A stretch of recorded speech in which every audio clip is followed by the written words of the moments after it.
Hello friends, मेरा नाम हार्दिक ढल है। मेरा नीट 2021 स्कोर 690 है और ऑल इंडिया रैंक 451 है। तो फ्रेंड्स, आज मैं आप सबके साथ हमारे टेलीग्राम क्विज की फिजिक्स पोर्शन की डिस्कशन करने आया हूँ। तो गाइस, डिस्कशन स्टार्ट करने से पहले आई होप आप सबकी प्रिपरेशन नीट 2022 की बहुत अच्छी चल रही होगी। आपको किसी और फैक्टर के ऊपर नहीं सोचना है अभी, आपको सिर्फ और सिर्फ फोकस रखना है कि आपको अपनी प्रिपरेशन को कैसे बूस्ट अप करना है और अपने सिलेबस को कितनी अच्छी तरीके से कंप्लीट करना है। तो आइए गाइस, हम अपनी फिजिक्स डिस्कशन को स्टार्ट करते हैं। तो गाइस, हमारे पास फर्स्ट क्वेश्चन में क्या है? फर्स्ट क्वेश्चन में हमें एक ड्रॉप दी हुई है जिसका कि पोटेंशियल 1 वोल्ट है। तो मैं लिख सकता हूँ KQ/R is equal to 1 volt. मैंने 1000 ऐसी ड्रॉप्स को कंबाइन करके एक बड़ी ड्रॉप बनाई जिसका कि मुझे पोटेंशियल बताना है। तो यार, जो 1000 ड्रॉप्स मैंने कंबाइन करी उन पे चार्ज हो जाएगा 1000Q बाय चार्ज कंजर्वेशन, और बाय वॉल्यूम कंजर्वेशन जो रेडियस होगा बिग ड्रॉप का वो 10R हो जाएगा। तो मेरे पास यहाँ से जो पोटेंशियल ऑफ बिग ड्रॉप है वो आ रही है 100 टाइम्स दैट ऑफ KQ/R, और KQ/R की वैल्यू 1 वोल्ट है।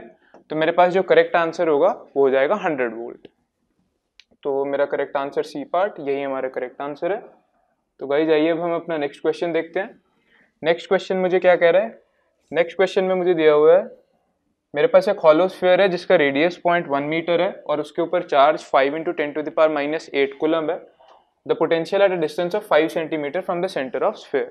तो गाइस, मेरे पास एक बड़ा स्फीयर है, हॉलो स्फीयर, जिसका कि मेरे पास रेडियस 0.1 मीटर है और मुझे इनसाइड द स्फीयर यानी कि एट अ डिस्टेंस 0.05 मीटर पे पोटेंशियल पूछा हुआ है।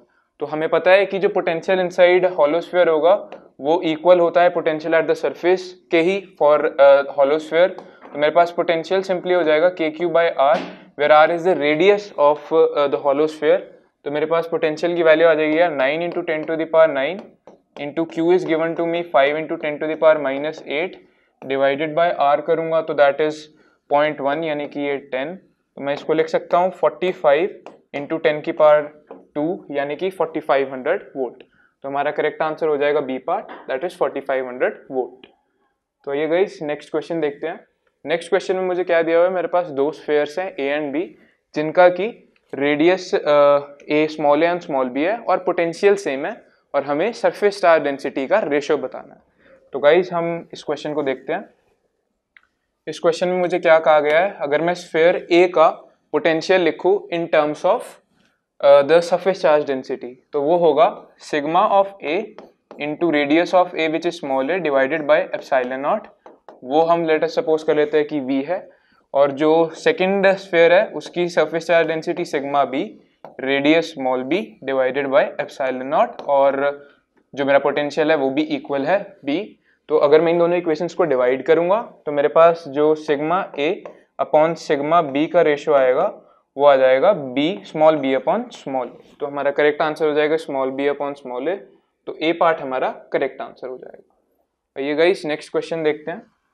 नेक्स्ट क्वेश्चन में हमें क्या दिया हुआ है? नेक्स्ट क्वेश्चन में हमें दिया हुआ है कि वी हैव 3 चार्जेस, 2 हैं -Q और एक है +Q, which are place at equal distances along a straight line. Equal distance पे हमने इन्हें प्लेस करा है along a straight line. Total potential energy of the system is 0, the ratio of Q to q। तो देखते हैं guys, हमारे पास arrangement क्या है। हमने क्या करा? हमने 3 चार्जेस लिए, -Q +Q और -Q। हमने इसे equal distance, let us suppose this is R, let us suppose this is R। अब total potential energy of the system को मैं क्या लिख सकता हूँ? मेरे पास टोटल पोटेंशियल एनर्जी होगी वो होगी इन दोनों की इंटरेक्शन पोटेंशियल एनर्जी यानी कि -K Q upon R plus इन दोनों की इंटरेक्शन पोटेंशियल एनर्जी जो कि होगी +KQ² डिवाइडेड बाय 2R, और इन दोनों की पोटेंशियल इंटरेक्शन पोटेंशियल एनर्जी जो कि होगी -KQ अपॉन R। तो ये मुझे दी हुई है 0। तो अब मैं इसे सॉल्व करूंगा तो मेरे पास आएगा जो KQ² अपॉन 2R है that is equal to twice of Q divided by R। तो R से R कैंसिल, K से K कैंसिल और ये Q से Q कैंसिल। तो अगर मैं देखूँ Q टू q का जो रेशियो है वो यहाँ से 1/4 आ रहा है। तो हमारा जो करेक्ट आंसर होगा वो 1/4 हो जाएगा। तो गाइस, हमारा करेक्ट आंसर होगा सी पार्ट, दैट इज 1/4। तो गाइज आप देख रहे होंगे ये क्वेश्चंस बिल्कुल बेसिक कंसेप्ट्स पे है जो हमने इलेक्ट्रोस्टैट्स में पढ़े हैं। तो मैं भी आपको यही सजेस्ट करूंगा कि आप हर एक क्वेश्चन को बेसिक मेथड से फॉलो करें या अप्रोच करें, जिससे कि आपका आंसर सही आना गारंटीड हो। तो आइए गाइज अब हम नेक्स्ट क्वेश्चन को देखते हैं। नेक्स्ट क्वेश्चन में मुझे क्या दिया हुआ है गाइज? नेक्स्ट क्वेश्चन मेरा कैपेसिटर्स से है।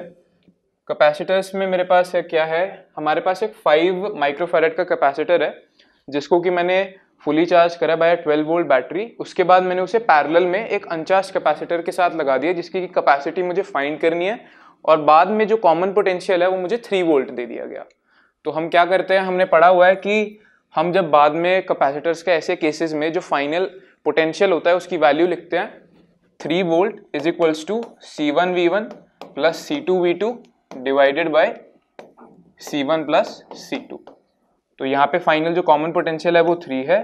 जो C1V1 की वैल्यू लिखूंगा मैं इनिशियली वो जाएगी 60, और दूसरा कैपेसिटर अनचार्ज है तो उस पर चार्ज 0, और एक कैपेसिटर की जो कैपेसिटी है वो 5 माइक्रोफैरेड और दूसरी है तो वो उसको मैंने सपोज कर लिया कि C।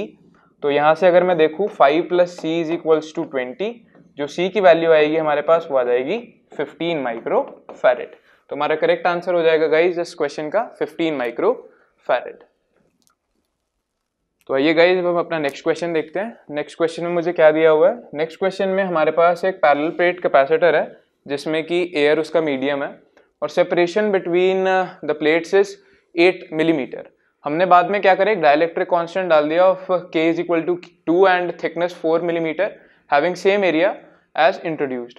अब हमने क्या करा, जब हमने ये डाइलेक्ट्रिक कांस्टेंट डाल दिया, हम नहीं चाहते कि जो कैपेसिटी है या जो कैपेसिटेंस है वो बढ़े या घटे, मतलब कैपेसिटेंस रिमेन सेम। तो हमें उसके लिए डिस्टेंस बिटवीन प्लेट्स बताना है। तो आइए गाइज हम ये करते हैं। इनिशियली C इनिशियल हमने कहा, जो इनिशियल कैपेसिटेंस है बिफोर हमने इंसर्ट करा डाइलेक्ट्रिक को, वो होगी A epsilon naught upon D। तो वो 8 mm है डिस्टेंस हमारा प्लेट्स के बीच में। उसके बाद हमने मान लिया कि जब हमने डाइलेक्ट्रिक को इंसर्ट कर दिया तो हमारे पास क्या कंडीशन बन जाएगी, ये मेरे पास डिस्टेंस 4 mm है, यहाँ पे K इज इक्वल टू 2 है, और यहाँ पे जो मेरे पास इस डिस्टेंस को हमें निकालना है उसको मैंने सपोज कर लिया दैट इज X mm। तो हमारे पास अब जो फाइनल कैपेसिटेंस होगी ये हमारे पास एक सीरीज कैपेसिटेंस हो गई। तो इन दोनों इंडिविजुअल सीरीज कैपेसिटर्स की कैपेसिटेंसेस क्या होगी, इसको मैंने कहा C1, इसको मैंने कहा C2। तो हमारे पास C1 को अगर मैं लिखूंगा तो that would B 2A epsilon naught upon distance between them is 4 mm, और C2 को अगर मैं लिखूंगा तो इसको मैं लिख सकता हूँ A एप्सिलॉन नॉट अपॉन 2। दूसरी को अगर मैं लिखूंगा तो that would B A epsilon naught upon X mm। अब हमारे पास जो फाइनल कैपेसिटेंस है, जो कि मैं कहूँ net capacitance is 1 upon C net is equal to 1 upon C1 plus 1 upon C2। अब यहाँ से हमारे पास जो फाइनल कैपेसिटेंस हमें चाहिए that is A epsilon naught upon 8। तो मैं यहाँ से लिख सकता हूँ 8। ये देखिए हम यहाँ पे अगर रेसिप्रोकल लूँ मैं अपनी फाइनल कैपेसिटेंस का, तो ये हो जाएगा 8 अपॉन A एप्सिलॉन नॉट, और C1 की वैल्यू मेरे पास ये हो जाएगा 2 upon A epsilon not, plus ये मेरे पास हो जाएगा X upon A epsilon not. तो ये A एप्सिलॉन नॉट कैंसिल, यहाँ से मेरे पास X आ गया 6 मिलीमीटर। यानी कि जो फाइनल हमने सेपरेशन होगी दोनों प्लेट्स के बीच में that would B X plus 4 millimetre. तो वो आ जाएगा मेरे पास 10 मिलीमीटर। जो फाइनल सेपरेशन होगी दैट वुड बी 10 मिलीमीटर, क्योंकि X हमारा 6 मिलीमीटर है। तो हमारा करेक्ट आंसर हो जाएगा 10 मिलीमीटर। तो यही हमारा करेक्ट आंसर है। आइए गाइस अब नेक्स्ट क्वेश्चन देखते हैं। नेक्स्ट क्वेश्चन में हमें क्या दिया हुआ है, when 3 capacitors of equal capacities are connected in parallel and one of them same capacity is connected in series is the combination the resultant capacity is इतनी। तो गाइस हमें क्या दिया हुआ है, हमारे पास 3 कैपेसिटर्स हैं जिनको कि हमने पैरेलल में कनेक्ट कर दिया ऐसे कुछ, और उसके बाद इस कॉम्बिनेशन के साथ हमने एक आइडेंटिकल कैपेसिटी को सीरीज में कनेक्ट कर दिया। तो इसकी अगर मैं कैपेसिटेंस C सपोज करता हूँ सबकी, तो मेरे पास इस पूरे सिस्टम की जो कैपेसिटी हो जाएगी, कैपेसिटेंस इक्विवेलेंट अगर मैं लिखूं that would B 3C square, क्योंकि इसकी कैपेसिटेंस 3C और इसकी C, तो 3C स्क्वायर अपॉन 4C यानी कि 3C/4, जिसकी वैल्यू मुझे दी हुई है 3.75 माइक्रोफैरेड। तो इसको मैं क्या लिख सकता हूँ 1.25। तो यहाँ से जो मेरे पास कैपेसिटेंस आ जाएगी वो आ जाएगी 5 माइक्रोफैरड, तो हमारा करेक्ट आंसर हो जाएगा 5 माइक्रोफैरड। तो ये हमारा करेक्ट आंसर होगा। आइए गाइज अब हम अपना नेक्स्ट क्वेश्चन देखते हैं। तो गाइज मैं आपको यही कहूँगा कि हर जो क्वेश्चन ये आ रहा है ये बिल्कुल बेसिक मेथड से आपको अप्रोच करना है। कैपेसिटेंस वाले क्वेश्चंस भी आपने देखे कि हम बिल्कुल बेसिक मेथड से चल रहे हैं, तो हमारा आंसर बिल्कुल ठीक आ रहा है। तो मैं भी आपको कहूँगा ना कि सिर्फ फिजिक्स में, बायो में, केमिस्ट्री में आपको बेसिक्स को स्ट्रॉन्ग रखना है, क्योंकि एग्जामिनर आपके बेसिक्स को ही टेस्ट करना चाहता है जिसको कि आपको स्ट्रॉन्ग रखना है। तो अगर आपको किसी भी टाइप की क्वेरी हो रिगार्डिंग प्रिपरेशन ऑफ नीट, तो आप हमारे चैनल के जो कमेंट सेक्शन है उसमें पोस्ट कर सकते हैं।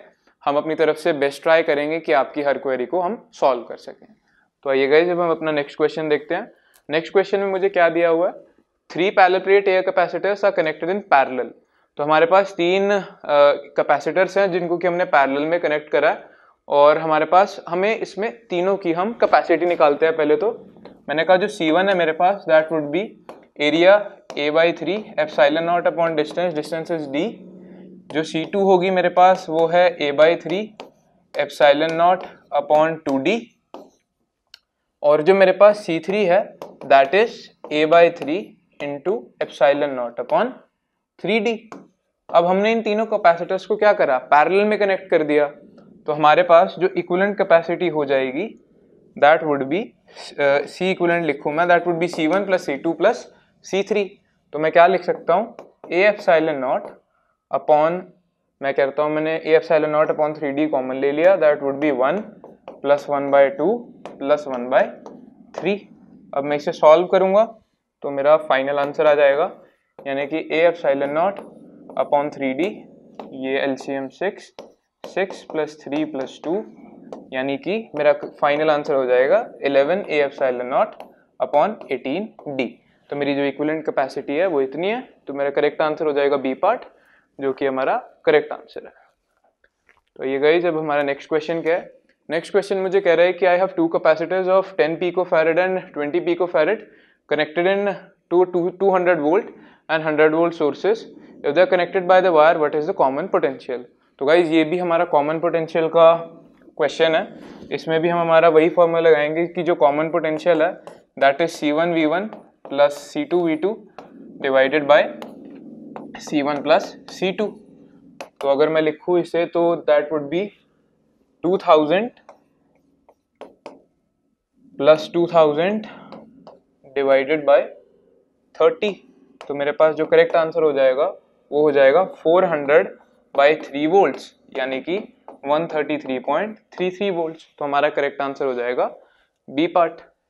तो गाइस हमारा फिजिक्स डिस्कशन का लास्ट क्वेश्चन इस वीक के लिए, जो कि हम अब डिस्कस करते हैं। तो आइए गाइस हम देखते हैं इस क्वेश्चन को। नेक्स्ट क्वेश्चन जो हमारा लास्ट क्वेश्चन है वो क्या कह रहे हैं हमें, A system of 2 capacitance 2 microfarad and 4 microfarad is connected in series across a potential difference of 6 volt. The electric charge and energy stored in the system. तो हमने 2 कैपेसिटर्स को सीरीज में कनेक्ट करा, तो मैं जो C इक्विवेलेंट है उसको क्या लिख सकता हूँ, that would B 2 into 4 divided by 2 plus 4, यानी कि 8/6 विच इज 4/3 माइक्रो फैरेड। तो मेरे पास जो चार्ज फ्लो करेगा through the system that would be 4/3 microfarad into the potential difference that is 6 volt। तो मेरे पास चार्ज हो जाएगा 8 माइक्रोकूलम, और जो एनर्जी होगी सिस्टम में store that would be half C equivalent into V square. तो मेरे पास U क्या होगा, हाफ C की वैल्यू मेरे पास है 4/3 माइक्रोफैरेड, और V स्क्वायर को अगर मैं लिखूं तो that would be 36। तो ये हो जाएगा 12 और ये हो जाएगा 2। तो मेरे पास जो एनर्जी है वो हो जाएगी 24 माइक्रो जूल्स। तो मेरे पास चार्ज 8 माइक्रोकूलम है और जो एनर्जी स्टोर हो रही है वो रही है 24 माइक्रो जूल्स। तो हमारा करेक्ट आंसर हो जाएगा बी पार्ट। तो थैंक यू गाइस, हमारी इस वीक की फिजिक्स डिस्कशन कंप्लीट हो चुकी है। आई होप आप सब अपने नीट 2022 की प्रिपरेशन के लिए बहुत अच्छे से काम करेंगे, and I would wish you all the very best. Thank you.